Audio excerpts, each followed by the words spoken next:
Hello friends, welcome to my channel Stock Market Nitty Gritty. This is my second video. अपने first video में हमने discussion की थी कि निफ्टी की fair value compounded annual growth rate of Nifty जो पिछले 18 साल की है उस मेथड के बेस पे करंट इन्वेस्टमेंट रेंज एक आम आदमी के लिए, एक नॉर्मल इन्वेस्टर के लिए क्या होनी चाहिए जहां पे रिस्क और रिवार्ड रेशो फेवरेबल हो। तो उस मेथड के बेस पे हमने निकाला था कि CAGR जो निफ्टी की थी वो 17.81 आ रही थी ओवर लास्ट 18 इयर्स, और उसके बेस पे हमने निफ्टी की इन्वेस्टमेंट रेंज निकाली थी जो आई थी 13,900 से लेके 12,500। ये एक इन्वेस्टमेंट के लिए एक फेयर वैल्यू है। अभी दूसरा मेथड हमने डिस्कशन किया था कि भाई अगले जो इस वीडियो में हम डिस्कस करेंगे, दूसरा मेथड है market cap to GDP ratio. ये जो है market cap to GDP ratio, इसको वारन बुफे इंडिकेटर भी कहते हैं, क्योंकि वारन बुफे साहब इस इंडिकेटर को काफ़ी इस्तेमाल करते हैं। ये इंडिकेटर का मार्केट कैप टू जीडीपी मतलब market cap of all Indian companies, all listed Indian companies, उनकी टोटल मार्केट कैप को जीडीपी से, जब इंडिया की जीडीपी से हम डिवाइड कर देते हैं तो ये जो रेशो निकल के आती है इसको हम कहते हैं market cap to GDP ratio. अब ये कंट्री लेवल पे तो ये total market cap to GDP ratio को इंडिविजुअल अगर आपकी कंपनी किसी स्टॉक के वैल्यूएशन क्राइटेरिया को देखें तो वो this is equivalent to price to sales ratio of a company. तो इसको निकालने के लिए हमने एक ऑनलाइन सर्च किया कि भाई एक आर्टिकल देखा इंडियन न्यूज़पेपर का जो 7 फरवरी 2022 को, उसको मैं दिखा देता हूं आपको, जो मैंने जहां से लिया है। ये है India's market capitalization to GDP ratio at 116%, highest since 2007। अब इसमें कहा गया है कि ratio is currently at 116% based on FY 2020 expected GDP product number, और इसका लॉन्ग टर्म एवरेज वो 79% है। इसके बेसिस पे हमने इसको वर्कआउट करने की कोशिश की कि 116% market cap to GDP ratio वो 7 फरवरी 2022 को थी, और इसका लॉन्ग टर्म एवरेज उन्होंने लिखा हुआ है कि भाई ये 79% है लॉन्ग टर्म एवरेज। 7 फरवरी को Nifty was quoting at 17,204 to 14, so 17214 पे कोट कर रही थी। 100% जो अगर हम इसको market cap to GDP ratio at 100% is the fair value, और 100% पे ये वैल्यू निकल के आती है निफ्टी की, क्योंकि करंटली उस समय पे 7 फरवरी को ये 116% थी, और 100% पे ये निकल के आती है जो फेयर वैल्यू है वो 14,14839, और लॉन्ग टर्म एवरेज जो 79% है उसके बेस पे ये 79% के बेस पे निकल के आती है 11723। तो ये रेंज इन्वेस्टमेंट के लिए इस आर्टिकल के हिसाब से investment range for Nifty should be 14,800 if we round it off to the next lowest figure 14,800, and 11,723 is about 11,700 or 800. So this is the range by this method if we go by this article of market cap to GDP ratio जो net पे हमको search करके मिला।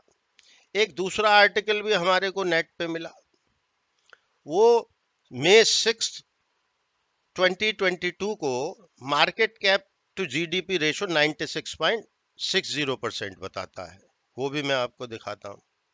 ये बताता है original the current ratio of market cap over GDP for India is 96.6%, और इसकी जो डेट है वो आप देखिए यहाँ पे, ये है 7 मई का। तो हमने 6 मई का जो है निफ्टी की वैल्यू ले ली, और ये 10 इयर्स मीन इसका बताते हैं कि 80.63 है इस आर्टिकल के हिसाब से।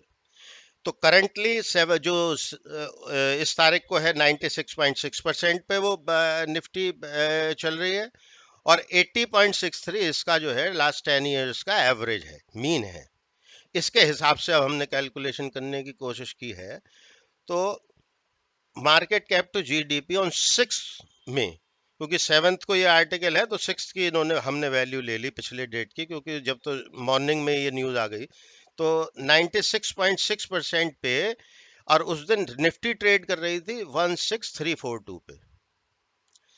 तो वंस जो 10 इयर्स की मीन है उसके हिसाब से कैलकुलेशन जब हमने की तो इसकी वैल्यू निकल के आई 13640, और मॉडेस्टली अंडर वैल्यूड इन्होंने कहा है कि if we take 70 from 73 to 80.63 is modestly undervalued और फेयरली वैल्यूड। तो 73 we are taking as modestly under valued.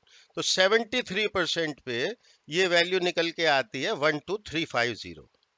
So if we go by this article, then investment range for Nifty should be 13650 rounded off to next figure, 13650 to 12350। तो अब तीनों method से हमने अगर ये दोनों मेथड, जिसमें एक मार्केट कैप टू जीडीपी में दो तरीके से, दो आर्टिकल से हमने इसको वर्कआउट किया, और जो पहला CAGR compounded annual growth method था, तो इनसे रेंज निकल के आती है 13900 टू 12,500। दूसरे इससे मार्केट कैप टू जीडीपी से निकल के आई 14,800 टू 11,800, और तीसरे आर्टिकल से निकल के आई 13,650 टू 12,350। तो currently Nifty is trading at slightly premium to the fair value of Nifty। तो इस समय पे अगर आप इस इन्वेस्टमेंट स्टार्ट करना शुरू करें इस वैल्यू की, निफ्टी की वैल्यू पे, तो रिस्क टू रिवार्ड रेशो उतना अच्छा नहीं होगा जितना कि अगर वैल्यू फर्दर डाउन आ जाती है टू द लेवल ऑफ 14,800, तब आप स्टार्ट करें उसको इन्वेस्ट करना स्टॉक्स में लॉन्ग टर्म के लिए। तो then it will be more beneficial, risk आपका रिवार्ड जो है that will be much higher. तो ये हमारी एनालिसिस रही दो तरीके से, एक CAGR मेथड से और दूसरा जो है market cap to GDP method से। आगे चल के जो वीडियोस है उसमें हम लोग इसको टेक्निकली चार्ट्स के थ्रू एनालाइज करने की कोशिश करेंगे कि पिछले टाइम में निफ्टी जब भी उसमें फॉल आया है तो वो कितने % का फॉल आया है, और अभी क्या चांसेस है इसके कि भाई ये आप अचीव करें या इससे पहले स्टार्ट कर दें उसको। तो टेक्निकली भी हम इसको अगले वीडियोस में अपना डिस्कशन करेंगे। So thank you very much dear. आप इसको देखकर अपने कमेंट्स इस पे जरूर दें। आई होप कि भाई ये वैल्यूएशन का मेथड आपको पसंद आया होगा, and please send your comments so that I can make videos, improved videos also on other whatever topics you want. Technical also, technical we will discuss in the next video. Thank you very much.